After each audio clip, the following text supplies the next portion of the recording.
സഹോദരി, ഞാൻ ഒരു സമ്പന്ന കുടുംബത്തിലെ കുടുംബാംഗമായിരുന്നു. സ്നേഹനിധിയായ ഒരു പിതാവും ഒരു സഹോദരനും ആഭാരവൃത്തം കുടുംബാംഗങ്ങളും ഒരു ആടുമാടുകളും ഒക്കെ നിറഞ്ഞ ഒരു സമ്പന്ന കുടുംബത്തിലെ അംഗമായിരുന്നു. പക്ഷേ ഇന്ന് എന്റെ പേര് പറയാൻ പോലും ഞാൻ ലജ്ജിതനാക്കുന്നു. ഞാൻ ദൂർത്തപുത്രൻ. നാളുകൾക്ക് മുമ്പ് ഈ വീട്ടിലെ ജീവിതം ഞാൻ മടുത്തു. എന്ത് സ്വാതന്ത്ര്യമില്ല, ഒന്നുമില്ല. നോക്കിക്കേ, ലോകത്തിലേക്ക് നോക്കി, എന്ത് രസമാ ഈ ജീവിതം. എന്റെ കൂട്ടുകാരൊക്കെ അടിച്ചു പൊളിക്കുന്നു.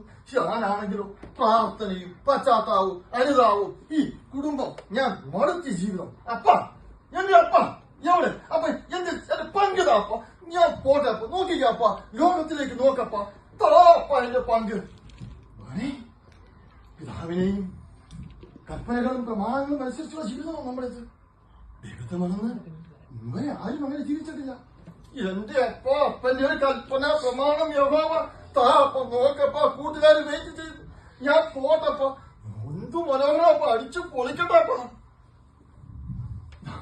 ഞാൻ മകനെ, നിന്റെ പങ്ക്. പക്ഷേ ദൈവത്തെ മറന്ന് നീ ഒന്നും ചെയ്യരുത്. അങ്ങനെ നാളുകൾക്ക് ശേഷം അവന്റെ ലോകത്തിലേക്ക് ഇറങ്ങിയാണ്.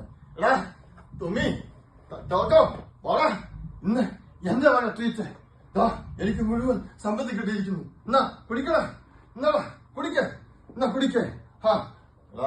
ദൂതപുത്ര, വീര്യം കൂടിയ സാധനമുണ്ട്, അതുകൂടെ തരട്ടെ. കൊണ്ടുപോടാ.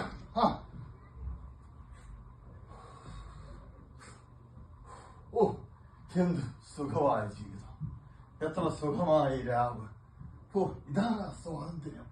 എന്റെ അപ്പന്റെ വീട്, എന്ത് സുഖം. അങ്ങനെ നാളുകളും ആഴ്ചകളും മാസങ്ങളും കടന്നുപോയി. ഒരു ദിവസം എനിക്ക് വിശക്കുന്നില്ലോ. എന്റെ പണമൊന്നും കാണുന്നില്ല. എടാ തൊമ്മി, ചാക്കോ, കൂട്ടുകാരും കാണുന്നില്ല. പണവും പോയി, സമ്പത്തും പോയി, കൂട്ടുകാരും പോയി. ഇന്നലെ വരെ ഇവരെല്ലാം ഉണ്ടായിരുന്നു.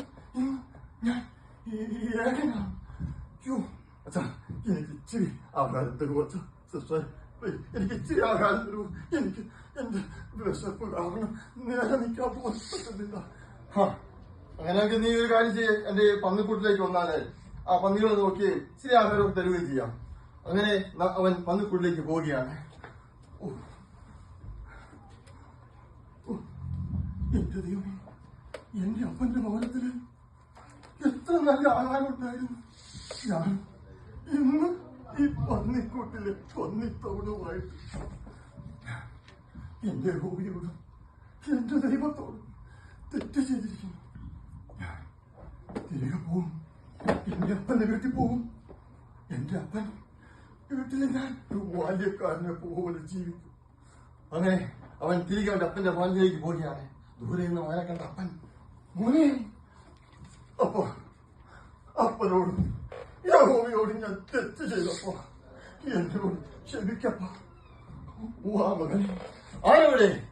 അവന് വേണ്ടിയുള്ള വിഭവങ്ങളെല്ലാം സമർത്ഥമായിട്ട് ഇരിക്കൂ. അവന്റെ വസ്ത്രങ്ങൾ, പട്ടു വസ്ത്രങ്ങൾ കൊണ്ടുവരൂ. അവനെ അണിയിക്കൂ, കൊണ്ടുവരൂ അവനെ. മകനെ. അപ്പോൾ അവന്റെ മറ്റു സഹോദരൻ, അപ്പന്റെ ഒരു സ്നേഹം. ഇത്രയും നാൾ ഞാൻ ഈ കൂട്ടത്തിൽ ഇരുന്നിട്ട് ഒരാടിനെയോ ഒരു മാടിനെയോ ഒരല്പം എന്തെങ്കിലും എനിക്ക് സന്തോഷമുള്ള ഒന്നും തന്നിട്ടില്ല. വെറുതെ ഈ അപ്പന്റെ കൂടെ നിന്ന്. അവൻ മരിച്ചവനായിരുന്ന, അവൻ ഇന്ന് ജീവിച്ചിരിക്കുന്നു, അവൻ തിരികെ വന്നിരിക്കുന്നു. നീയോ എന്റെ കൂടെ എല്ലാ ദിവസവും ഉണ്ടല്ലോ. നീ ഈ കാണുന്നതെല്ലാം നിനക്കുള്ളതല്ലേ. മോനെ, ദൈവപരിപാലകൻ എന്ന് പറയുന്നത് യഹോവ നമുക്ക് തന്നിരിക്കുന്ന നിമിത്തം തിരികെ വരുന്നവനെ സ്നേഹിക്കുക, കെട്ടിപ്പണിയുക, അവനതിൽ കൊണ്ടുപോവുക എന്നതാണ്. സ്നേഹമുള്ളവരെ, ഞാനിവിടെ പറഞ്ഞത് ഒരുപക്ഷെ നിങ്ങളും ഞാനും ഒക്കെ അടങ്ങിയ കഥാപാത്രങ്ങളാണ്. പക്ഷേ തിരികെ വരുന്ന, അനുദപിക്കുന്ന, പശ്ചാത്തപിക്കുന്ന ഏവനെയും ആലിംഗനം ചെയ്യുന്ന ഒരു അപ്പനാണ് നമ്മുടെ തമ്പുരാൻ.